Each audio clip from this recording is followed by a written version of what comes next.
Today I had a taste for some chili, so I got started working on it, and it had the house smelling so good all day.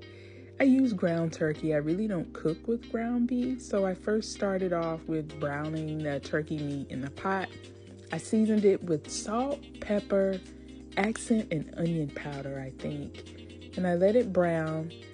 In the meantime, I chopped up some onions and a bell pepper, red onions, the only kind of onions I use. Drained the grease off and then poured the meat into the crock pot and used my meat separator to break it up.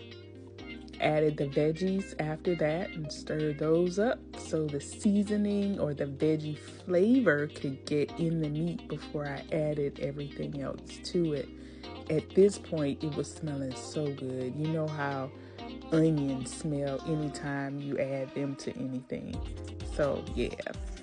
Petite diced tomatoes were next. I always put my tomatoes in a bowl and pick out I guess it's the core part of it. I just don't like it looks like these tomatoes, they just kind of steam and peel and chop, and they don't remove any of the parts from it. So I did use 3 small cans of diced tomatoes and got the ugly bits out of all 3 cans before I dumped them in the chili. I just combined all 3 cans together, then put that in the chili, and then it was time to add the beans, of course.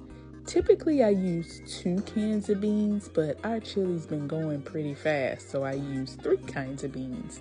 I used chili beans, I used black beans, and then I used kidney beans, all by Bush's, but any brand should work. Added some cumin and chili powder and salt, pepper, put the lid on, got it to 2 hours on high. Then I came back and checked on it before I switched it to low for about 4-5 hours. I come back periodically and check on it, do a taste test, add more seasoning if need be. Added my secret ingredient and was all done.